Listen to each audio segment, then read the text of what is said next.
What historical event 100% reads like a time traveler went back in time to alter history? The assassination of Archduke Franz Ferdinand. Somebody throws a grenade at his car, and it blows up behind him. That's the first incident of time travel, stopping the assassination. Later, as he goes back, the driver realizes that he's on the same route where the grenade was thrown, and they try to turn around. The whole procession of cars stalls, and a guy who just happened to be sitting there goes over and shoots him. That's a second time traveler, fixing what the first had done. Since the whole thing lit off World War I and led to the rise of Hitler and then World War II, I kind of wonder what Ferdinand would have started if he hadn't been killed. It must have been pretty bad for them to send a second time traveler to put Nazi Germany back into the timeline. I'm 100% for the theory that a time traveler foiled the assassination, went back to the future, found out it had resulted in aliens invading us or something, went back in time again and fixed it. Fidel Castro's assassination attempts being dodged is so unrealistic, really. He dodged about 600, that it feels like a time traveler went back and foiled every single one of them. The American Civil War's first real battle was at Bull Run on land belonging to a Mr. McLean. After that he said screw this. I'ma move to the country and avoid this war. He moved to Appomattox Courthouse, where Lee surrendered to Grant, in the McLean's living room.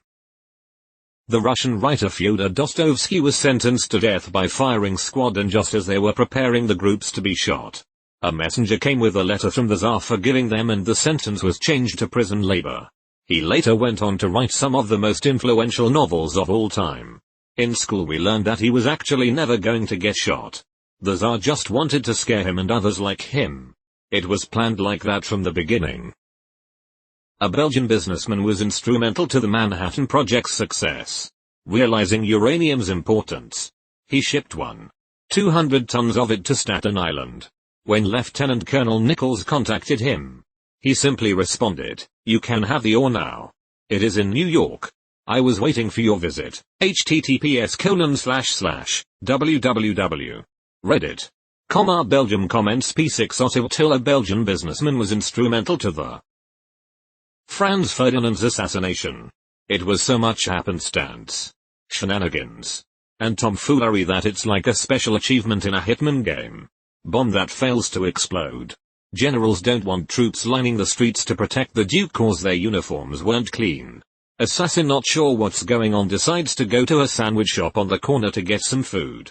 Everyone decides how to get the Archduke out of town but neglect to tell the driver where to go, so when he doesn't turn, all the generals start yelling at him and he pops the clutch, throwing said generals off running boards, and the assassin just walks up and pops them both dead. Da Vinci. The madman designed a tank in the 1500s. However, he designed the gearbox backwards to make any real version's wheels lock up and fail.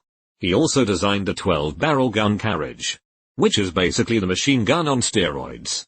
The early parachute, the double hull, the use of concentrated solar power, and a calculator. The man was several centuries ahead of his time. Tsutomu Yamaguchi survived both the bombings at Hiroshima and Nagasaki. Reads like a satirical time traveler story where the protagonist screws up his dates, and he lived a really long life afterwards. 2. When Andrew Jackson's assassin attempted to shoot him, both of his flintlock pistols misfired. Andrew Jackson had to be restrained after almost beating the assassin to death with his cane. The two flintlocks were examined after the incident and found to be in good condition. I don't care who it is, Obama, Trump, Biden, anyone. I want to see a president beat an assassin with a cane. Tesla's AC polyphase system. 1 minute. We're in the Stone Age of electrical distribution. And the next. Buffalo, NI is being powered by the alternating current being generated at Niagara Falls by Telsa's Genius system. They were considering transmitting power from Niagara to Buffalo by pneumatic pipes or ropes and pulleys. I shudder to think about what that system would have entailed. Stanislav Petrov was a Soviet lieutenant known as the man who saved the world. Tensions were riding between the Soviet Union and the United States. So on the 26th of September in 1983, he was on duty for a nuclear early warning system. The system detected multiple missiles launched by the United States. But Petrov broke protocol. following his instincts by choosing not to report the danger to his higher-ups. The missiles turned out to be a false alarm, as he had thought. And, as Petrov's title suggests, he very well may have saved the world that day. Saving the world just off of a hunch definitely seems like something a time traveler might do. Sus. Edit. Changed the 16th to the 26th. I like to think it's more his humanity coming out. He knew it was probably fake. If it was true and he hit the button, then both sides including him died. If he didn't hit the button, he still died. If he was wrong, he was dead. So, during the War of 1812, seems like a time traveler with weather control capabilities started a freak tornado that effectively ended the British occupation of Washington. More British soldiers were killed by the tornado's flying debris than by the guns of the American resistance. If time travelers have weather control capabilities, definitely also the Spanish Armada, twice. I remember this comment, https://www.reddit.com. That's insane comments N4SFQB. Seems it was definitely meant to exist. GWXB4J, about a bumbling time traveler trying to kill Adolf Sax, inventor of the saxophone, because they hate their sax lessons, and I can totally see it because of how many things that almost killed him. A book that predicted the sinking of the Titanic. Futility, The Wreck of the Titan. https://www.google.com. Mashable. Article. A novel that predicted the Titanic sinking. Futility %3 FAMP. The false alarm that almost turned the Cold War from a sleeping volcano into the eruption of Mr. Helena. https://en. Wikipedia. Org-Wiki. 1983 Soviet nuclear false alarm incident. This event could easily have resulted in the highest casualties in the shortest time period in human history. Actually, forget human history. The greatest mass death since the extinction of the dinosaurs. One man was at the helm making that decision.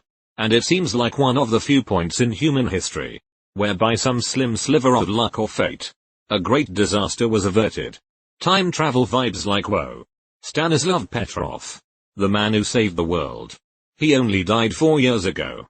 They should have given him the Nobel Peace Prize. There was a shipwreck in 1664. A shipwreck in 1785. And a shipwreck in 1820. Each had one survivor. Each survivor was named Hugh Williams. A Douglas Adams novel for sure. I would say there is significant evidence Fidel Castro. Every single assassination attempt failed. Sometimes because of wildly miscellaneous circumstances, including a sabotaged diving suit that somehow got miraculously switched with someone else, who ended up drowning in his place. Dude holds the world record for over 600 attempts, I believe. All the SIR agents reporting were making shit up to cover up that they spent the entire time drinking rum, smoking cigars and getting laid. If you read up on his life, you'll find there are so many times Adolf Hitler almost died, but somehow survived. That makes me think there was a time traveler war going on.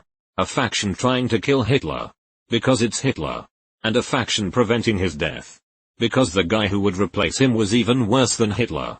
You just described the Stephen Fry book Making History, about Hitler being killed early on, only to have a smarter monster take power, and kill off all of the Jews. Richard Lawrence tried to assassinate Andrew Jackson, but both of the pistols he attempted to fire at him misfired. Then Jackson proceeded to beat this fellow with his cane. While the assassin was not a time traveler, one certainly could have sabotaged his pistols with a spritz of water on each. https://en. Wikipedia. Org-Wiki. Richard Lawrence, failed assassin. I always like to think that Jackson wasn't so mad about the guy trying to shoot him, but that he failed twice. Nikola fucking Tesla. Earth was going to be torn apart by a rogue black hole. So Nikola came back to a time when he could get the materials to build a death ray, save the Earth ray, but wouldn't have to answer to anyone about building it. He then shot it right through the Earth, creating the Tunguska event, which altered the path of the black hole. We all lived. He went mad and died because he couldn't go back to his present. God. No wonder he was such a clean fetishist. Imagine if you had to go back and live in 1908. Before antibiotics and the FDA. Okay, so far this is my favorite one, and I am definitely going to read up on him when I get home. On Christopher Columbus's first voyage there are reports of strange lights following them as they approach land. I think these are time tourists going back to watch it all happen. It would be truly insane if we found out that aliens were just humans going back in time to observe and study us. I can get on board with that. Imagine how useful that would be as a teaching tool. The election of 1876. https://en.m. Wikipedia. Org wiki/1876 United States presidential election. The 2000 and 2016 elections have nothing on 1876. It's actually hilarious. 101% of all registered voters in South Carolina voted Mayo. Jack Ruby clearly was sent to kill Lee Harvey Oswald so no one would ever discover it wasn't him who killed Kennedy. Ronan Farrow knows the entire story about this and is just waiting for Woody Allen to die. That's the start of this insanely convoluted theory I have involving not how Kennedy died, but who outside the Warren Commission knows what happened. I have an older one. Sometime between 200 BC 100 AD. The ancient Greeks had invented an early prototype steam engine, Eolipile. But they really didn't give it much further thought. The ancient Greeks were clever. But somehow, no one seemed to realize the potential of this invention. It never developed beyond being more than just a curiosity. Had these ancient Greek designs been more widespread, there is a good chance the Industrial Revolution could have happened 500 years earlier. But honestly, it seemed like someone was intervening to prevent these designs from being disseminated. Edit. Spelling thanks you Havatna. But somehow, no one seemed to realize the potential of this invention. It never developed beyond being more than just a curiosity.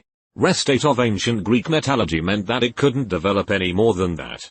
A larger steam engine would have generated more pressure, which would have required stronger metal that the ancient Greeks didn't have. Just whoever has been working in the Simpsons writer's room. I read a theory somewhere that this has essentially happened because The Simpsons has had 706 episodes as of today. And with that many episodes multiplied by the fact that each episode usually has at least 2 plots running, that's over 1,400 different storylines. With the style of their show being satirical, it's just bound that they were going to predict some things along the way. But yet, employing a time traveler on the writing team probably helps too. Julian the Apostate. A Roman emperor from the 4th century that tried to reverse back from Christianity to paganism. Which is exactly what a time traveler Roman weebo would do. Also, there is the famous incident of his death, which was caused by a spear injury in a battle, which he took because he forgot to put on his breastplate before the battle started. Something clearly done by a time traveler who is not familiar with the world around him, a time traveler trying to conceal his journey back to his own time. Nothing can convince me that he was not. Yep. He let his early military successes against the Germanic tribes and then secessionist Roman provinces get to his head and thought that the Sassanid Empire was too weakened by losing 2 kings in a 4-year span to fight back against a Roman campaign of conquest. Mendeleev, who created the periodic table, was struggling to order the elements in a specific order pattern. He then was able to order them like we see today after having a dream where all the elements fell into place, even leaving gaps for elements that hadn't yet been discovered. I know it's not exactly a major historical event, but it's been the foundation of science for over a century. But when I first heard, I thought it was a bit suspicious how it all fell into place. The guy who invented the sewing machine got the idea to put the hole for the thread in the head of the needle after he had a dream that he was kidnapped by cannibals who had spears with holes in them. Werner von Braun in his sci-fi book The Mars Project about the colonization of Mars stated that the Martian government was directed by 10 men, the leader of whom was elected by universal suffrage for 5 years and entitled Elon. 2 houses of parliament enacted the laws to be administered by the Elon and his cabinet. I'm sure someone will eventually interview Elon Musk and he will point to this as part of his obsession with colonization. If the time traveler can control weather, the divine wind that stopped the Mongol invasion of Japan, then to fuck with them did it again.